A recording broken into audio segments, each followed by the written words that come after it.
This is the Modern Architect radio show and podcast. The Modern Architect features one-on-one interviews with renowned and cutting-edge architects, influencers, and sustainability leaders. Our show informs and illuminates the transformation that architecture brings to our cities, communities, and lives. And now, introducing the host of The Modern Architect, Tom Dioro. Thank you. Today, we're joined by Justin Page Wood. Justin is the owner and founder of JPW Design Studio and began his firm while studying architecture at Cal Poly Pomona in Southern California. Since then, his team of 15 designers has designed over 350 custom websites for architecture, design, and real estate firms throughout the nation.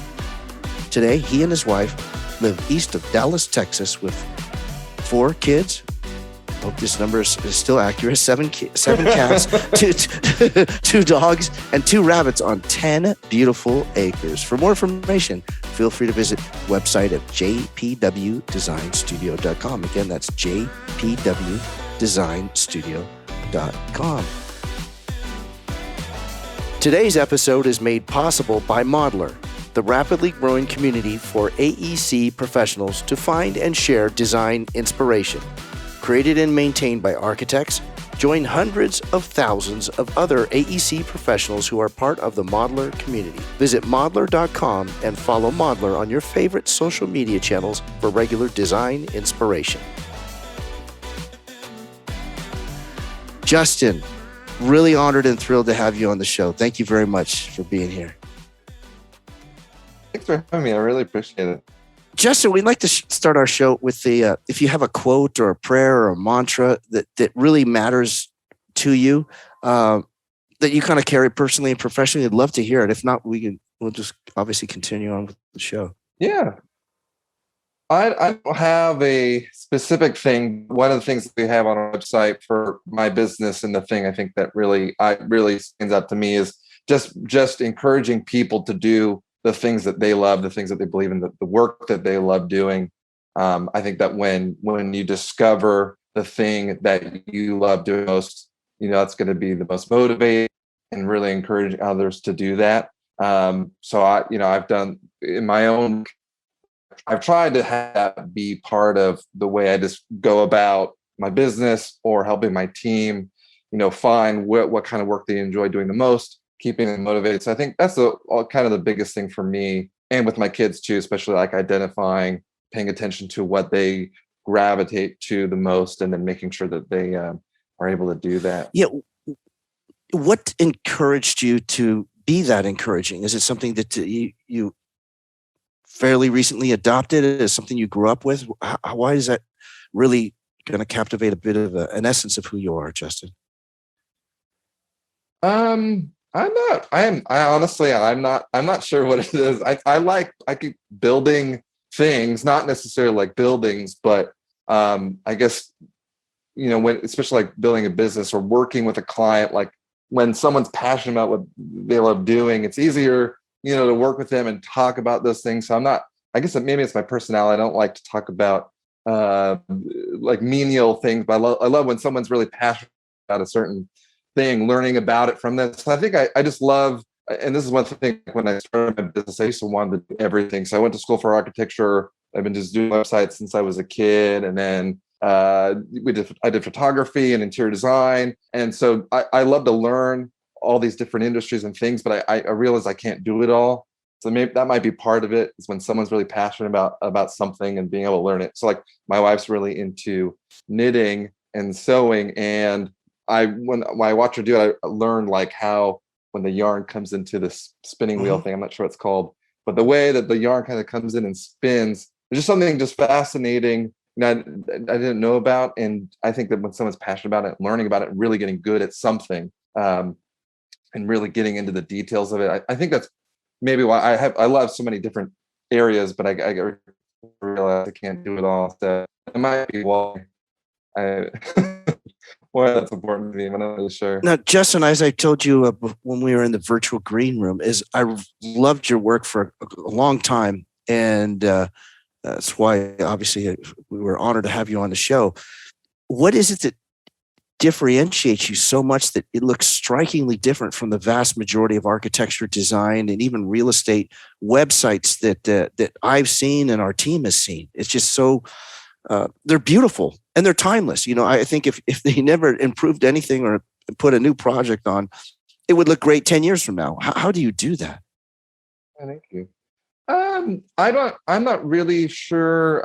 I think that my background being in architecture and then being able to relate to other architects and interior designers and builders and real estate, development firms, that they, initially there's that kind of understanding aesthetically with my clients. And so a lot of it is, there's been a collaboration between, presenting my work and then finding clients who relate. A lot of what we've done has been a collaboration in that sense, but definitely, I guess my style, if I had to choose it, I like the really more minimalist stuff, and a lot of architects really like that kind of very clean, minimalistic look. But I don't know.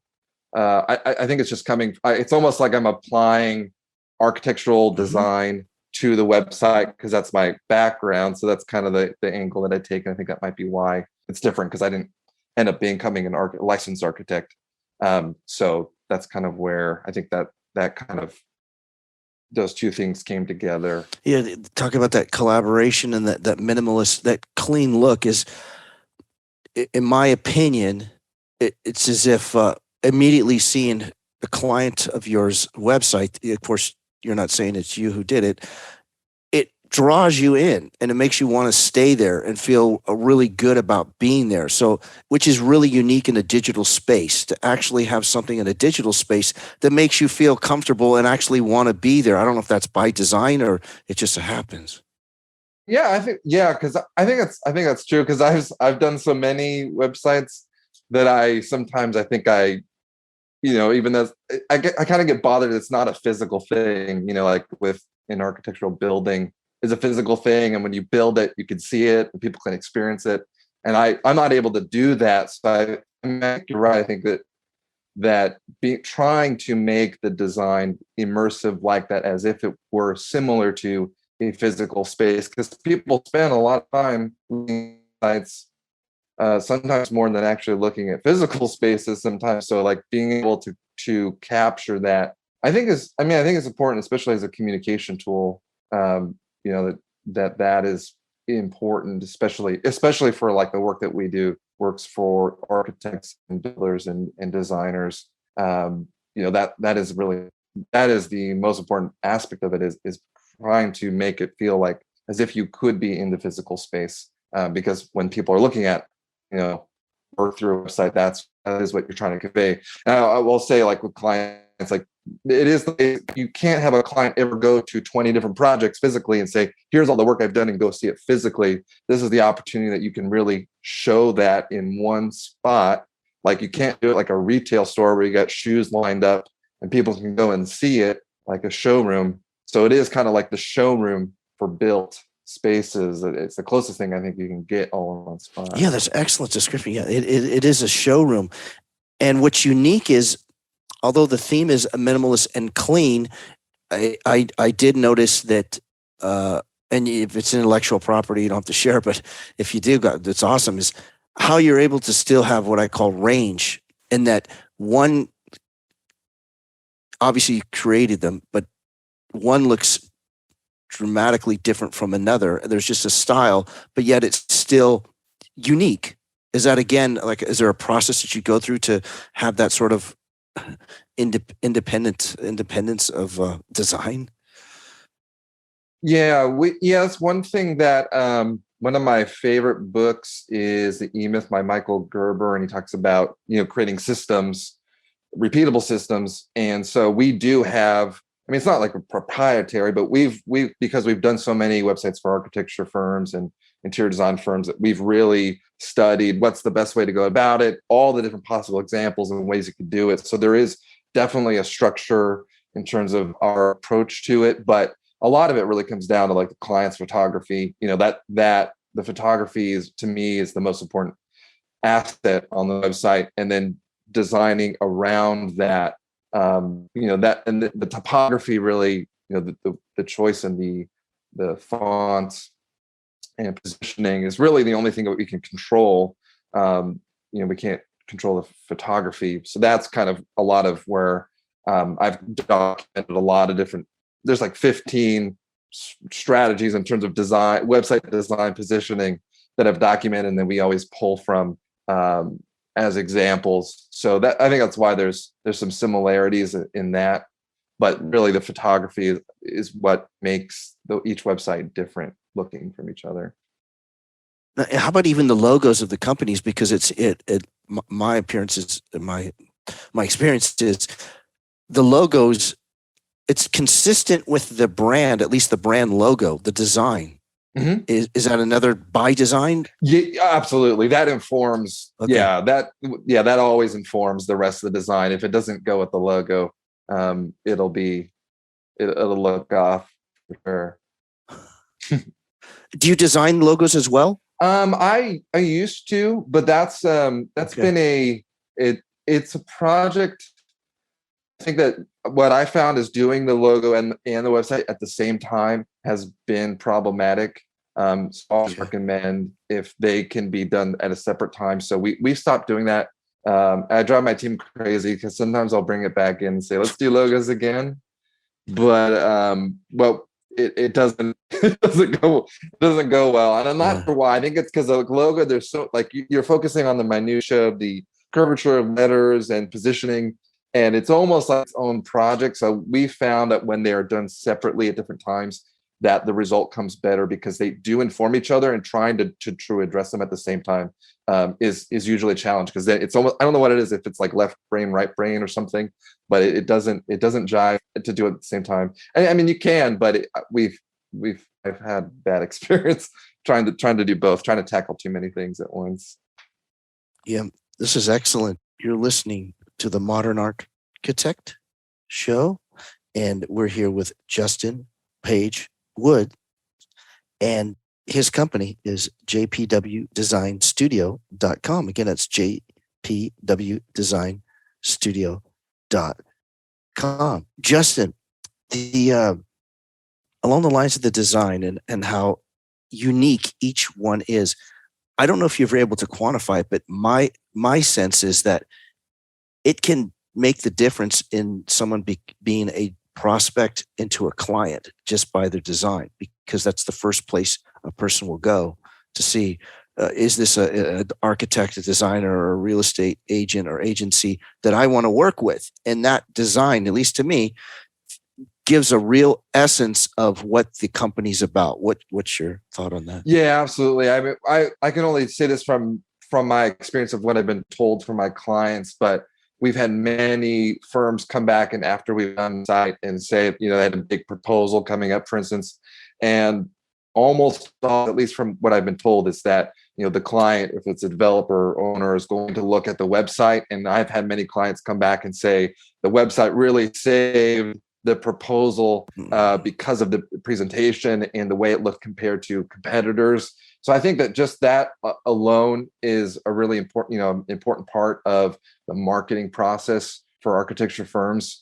And there's ways to go about it in terms of like specifics, but really I like to explain it. It's really you're establishing your credibility. And just like we were saying before, you can't go and see, someone, you're not going to take your client and drive to 20 different projects and show them in person. I mean, that would be cool from a presentation standpoint, but if you can't do that, then having your website be that thing that establishes your firm through the design is really, I mean, it is a big key part of marketing for any business, but especially for architecture firms, real estate development firms. That's the number one presented. Or also like when you're presenting, when you're printing stuff out, you're doing large posters or something like that, when presenting in person, it is akin to that. But when they leave and they're going to go discuss proposals, behind the scenes, that's going to be, a place where they're going to always be curious, Googling you and finding you elsewhere. But really the website is the thing that you can control the most, because you can't control, social media like Instagram. You can't control the presentation there. you can't really control how it looks on Google, but the website is the thing that you fully control.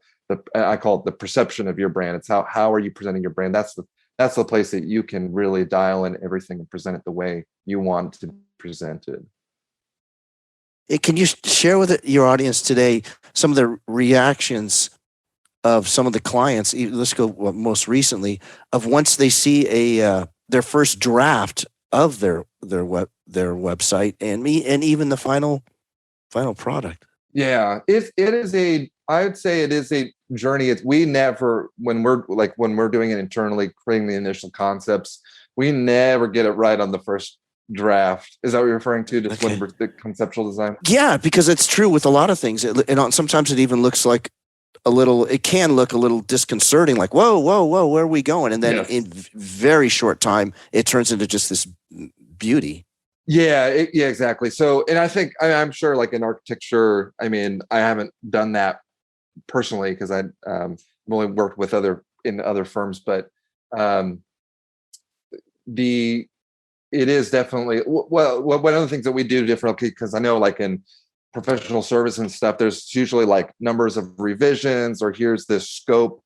And, we've never been able to just box it and say, we're only going to do 5 or 10 revisions. We tell our clients, we have to say it over and over again. We will do everything we can to make sure that they love it, no matter how many revisions or concepts we have to go through, and sometimes it could take 2 years to get to the final product. Sometimes it takes only 2 months. But I think that that's one of the things that we approach, is that we want to make sure that our clients are happy that they chose to work with us. So we'll do everything we can to make sure they're happy. And all the process, we do questionnaires and discovery kind of phone calls or reviewing ideas and stuff, but it's hard to get it right it's very rare to get it right on the first 2 or 3 drafts, and sometimes we got to go back to the drawing board and we'll start all over again. That happens about half the time, actually, or it'll go in the right direction, and then by the time we get it built, our clients will say, that's what I wanted, but it's not looking like I was kind of imagining. So we'll start over essentially, and that's okay, because that's what we do every day. So that is where it is very collaborative in that sense, is that we want our clients to be really happy.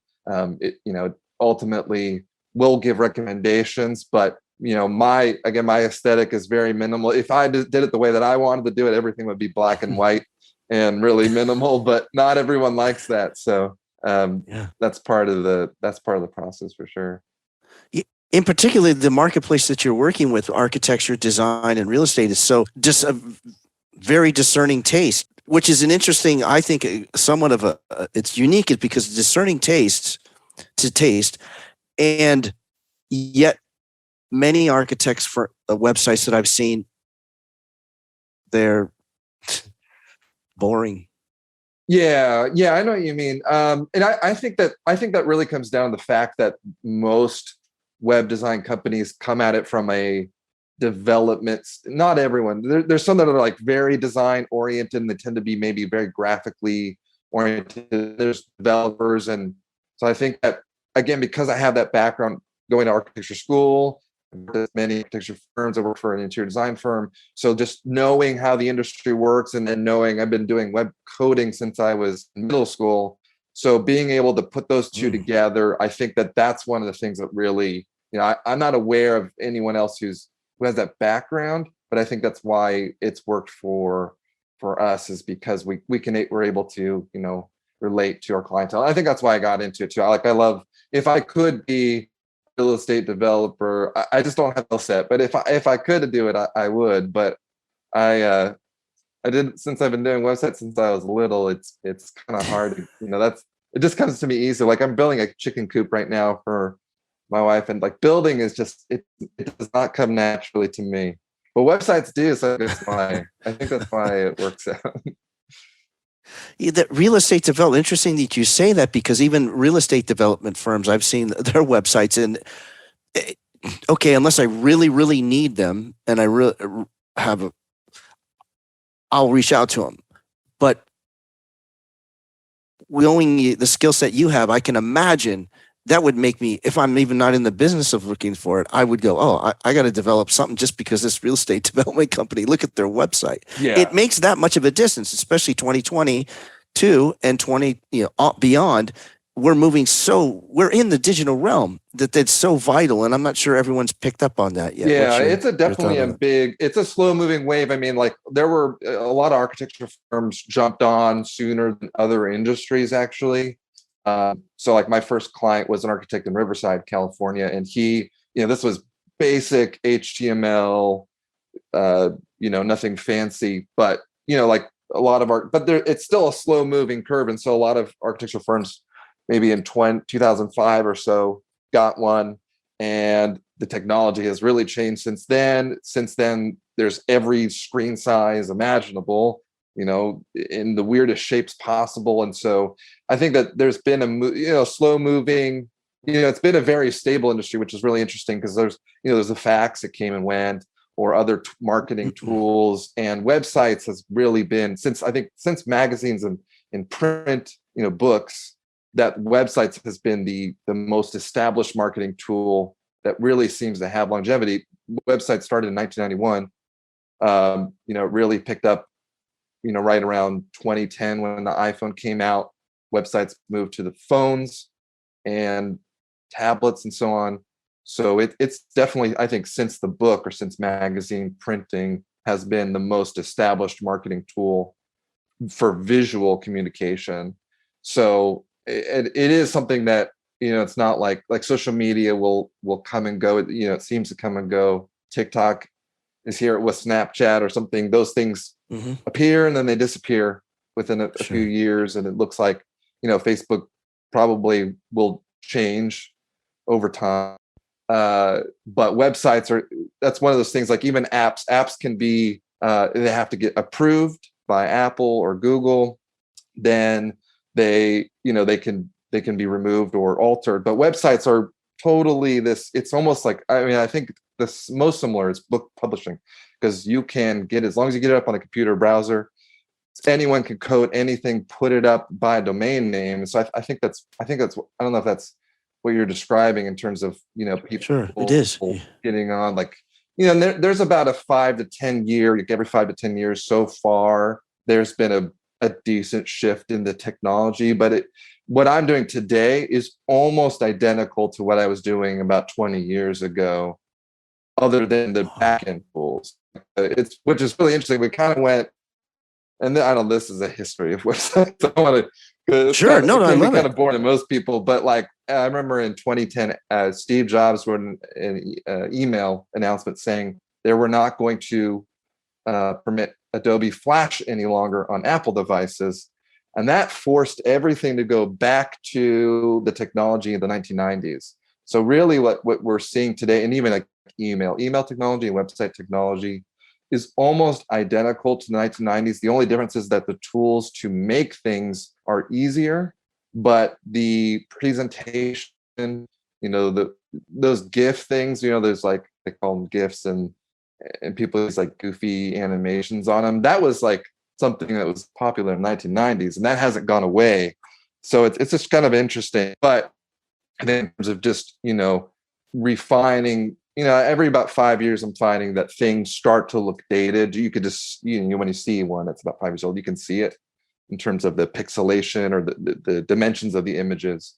But other than that, it's a very stable marketing platform. And sorry, that was a little lengthy. Oh, it's perfect. Yeah, it's perfect. Thank you very much. This is The Modern Architect.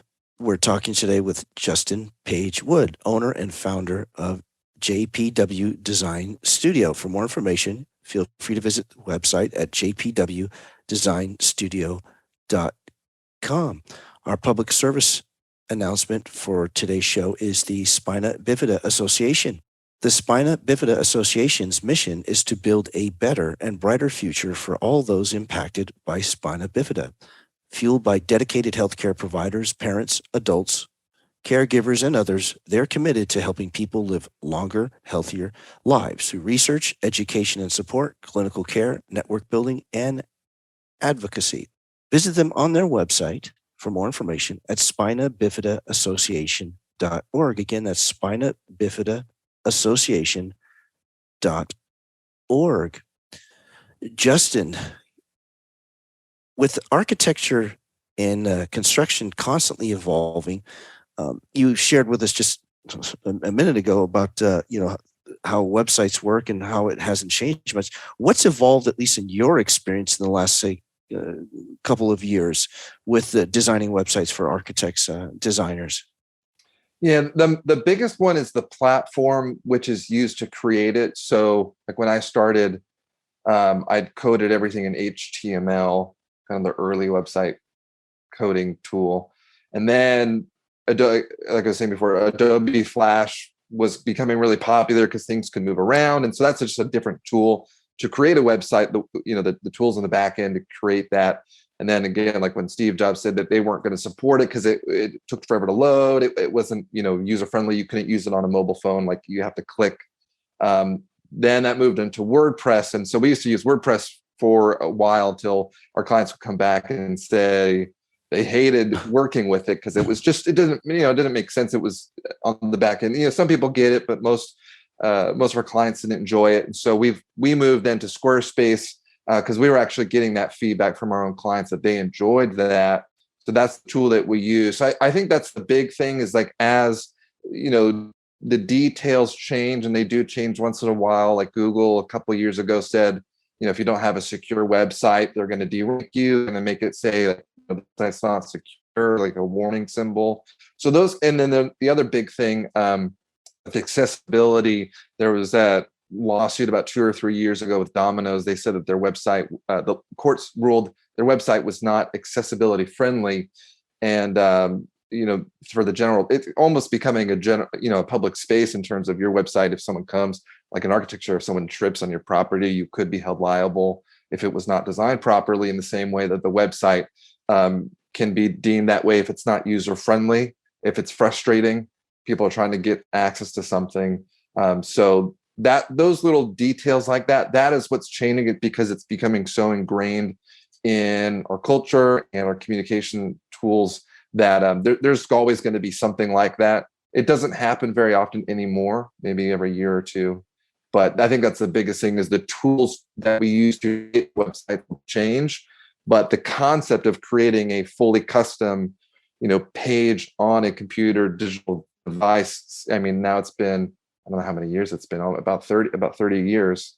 I think more and more, like we were talking about before, that this is becoming just part of the business model. Like if you had a retail store, and in some cases it replaces that, because like with COVID, a lot of people couldn't have anyone show up to your office, but they could show up to your website. So there is a sustainability aspect, in the sense that the website helps sustain the business in cases like that, when you have to meet remotely or showcase things remotely. That is it seems to be something that, I don't know how long it's going to last, but it seems at this point it's going to be for a while. Yeah, Justin, what would you like to add to your show today that we may not have talked about, that you think is important to the audience? I think the number one thing, if there's anything with the website that I've seen, is to use it to really establish your niche within the industry. So instead of just showing only photos of your work, and I think that's maybe the second thing, is there's sometimes can be a tendency to show too much on a website, maybe projects that you've done that were older or smaller in scope, or no longer represent your firm well anymore. Really showcase the best examples of your work, so that, again, you're getting that first impression for a client when they visit the website. They're getting the best possible first impression, and then establish your firm within a niche or a specific approach in your industry, so that anyone who goes on your website really understands what you do and why you are unique. I think that if you do that, that's going to give you the best result in terms of, why have that website and why have it up, and when someone goes to see it. So really, like, stake claim to a specific niche and make that very clearly known on the website. I think that's the most important thing that you can do, because oftentimes someone can go to your website, maybe the photos look great, but if they don't understand what it means or why you're an expert in a specific category. That I think that's the biggest lost opportunity if that's not really clearly stated. Excellent. Justin, it's been a real honor and pleasure having you on the show today as our guest. Thank you very much. Yeah, thank you so much. I really appreciate it. Thank you again, Justin. You've been listening to The Modern Architect. Our guest today has been Justin Page Wood. Justin is the owner and founder of JPW Design Studio and began his firm while studying architecture at Cal Poly Pomona in Southern California. Since then, his team of 15 designers has designed over 350 custom websites for architecture, design, and real estate firms throughout the country. Today, he and his wife live east of Dallas with their 4 kids and many cats, dogs, and 2 rabbits, I love it, on 10 beautiful acres. For more information, feel free to visit jpwdesignstudio.com. Again, jpwdesignstudio.com. Join us again next time when we welcome another outstanding architect, engineer, influencer, or civic leader committed to positive and sustainable cities, communities, and lives. Thank you. Today's episode is made possible by Modeler, the rapidly growing community for AEC professionals to find and share design inspiration. Created and maintained by architects, join hundreds of thousands of other AEC professionals who are part of the Modeler community. Visit modeler.com and follow Modeler on your favorite social media channels for regular design inspiration.